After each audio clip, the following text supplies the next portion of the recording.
Okay, guys, as promised, I am going to reveal the answer. And I know you guys have guessed. I know you guys were guessing what the answer is when I posted this screenshot and I said, what is the one thing that this copywriter or this author did that people don't tend to leverage? So I'm going to go through that now, but I was like, might as well break through the whole thing.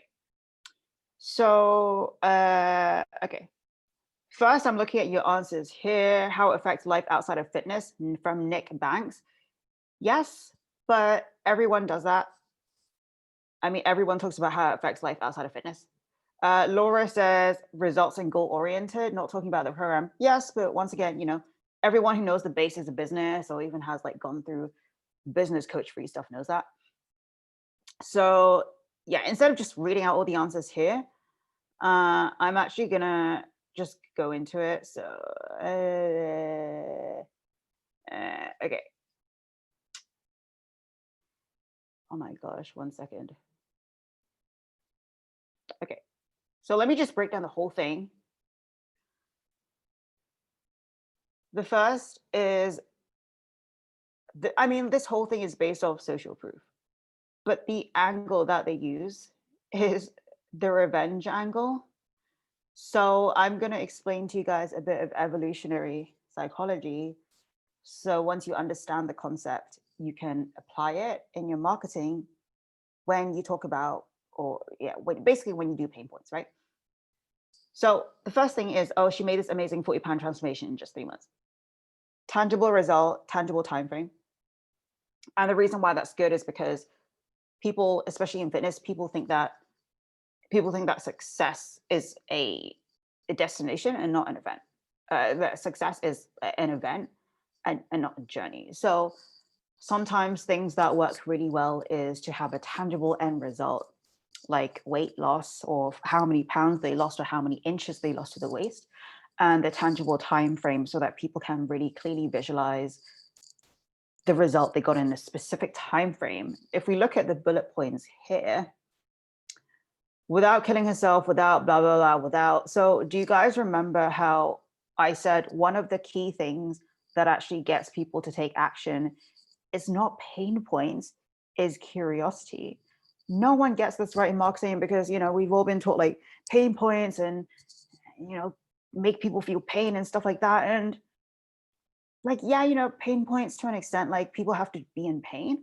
But ultimately, when you're getting people to take results, a large part of what drives them, especially in marketing, is curiosity and not just hammering on someone's pain. So in terms of the bullet points, you're like, without blah, blah, blah, what that does is it starts to evoke curiosity, because then you are basically eliminating what the reader is naturally thinking. So people in weight loss, like they have this belief that if you like, people in weight loss have this belief that if you lose a large amount of weight in a short time, then it's likely because of these things, right? Like spending 3 hours at the gym, eating 1,000-calorie diets and things like that. So if you can tell people that it's not any of these things, then what you're doing is you're starting to position your solution and the mechanism of your process away from the common methods and the pain points and the limitations, right? The limitations of the current processes in the market. So one other way that you can differentiate yourself a lot of the time in saturated markets is to be able to get the same results as your competitors without the drawbacks of their processes. So let me just explain that again. One big way in which you can differentiate yourself from your competitors in a really saturated market, like, business coaching or fitness coaching, fat loss, is by being able to get people the same results as your competitors without the drawbacks of their process. Does that make sense, guys? So that's what this second thing is about, as well as the fact that it evokes curiosity. But the main thing is her husband begged her to take him back, but she had guys lining up to take her out. So in evolutionary psychology, I was really, I just have to make sure that my mom's not listening, but because it's kind of like, this is like a bit direct, but look at it this way, right? Guys, and like I'm quoting an author called Jill Lambert, but guys want vagina and girls want validation. So males want to have sex with girls and get girls, and females want validation. So you know how a lot of the time, and like both males and females, they want significance. So if you look at the basic human, basic hierarchy of needs, if you look at the greatest copywriters in the world, they always say that one of basic human need, well, not basic, but after, you know, food and shelter and safety and all that, is significance. And within significance, you have the need to be desired, right? And social status. So what a lot of people don't do in like fitness coaching marketing is they'll hit on the same pain points over and over and over again. Like, oh, you want to feel more confident, or you want to be able to like go on dates and be confident and like show up as a strong, independent woman at work and things like that. And like, that's so true, but everyone else is saying that, right? So if you can speak to your market's like subconscious desires that play on evolutionary psychology, and like, here's where the psychology part comes in. Both males and females want, okay, there's this concept in psychology called inclusive fitness. And what that means is that both males and females want to pass their genes on to the future population.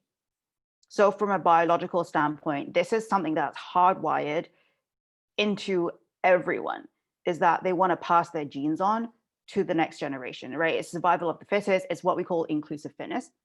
And both males and females want to basically pass the genes on. Okay, so the difference between males and females is because of the nature of reproduction. And like, I'll tell you guys how it fits into marketing in a bit, but because of the nature of reproduction, males have the ability, or what males want is to be able to reproduce with as many people as possible, because the more people they have sex with, the more likelihood that they can basically pass their genes on to the future generations as much as possible.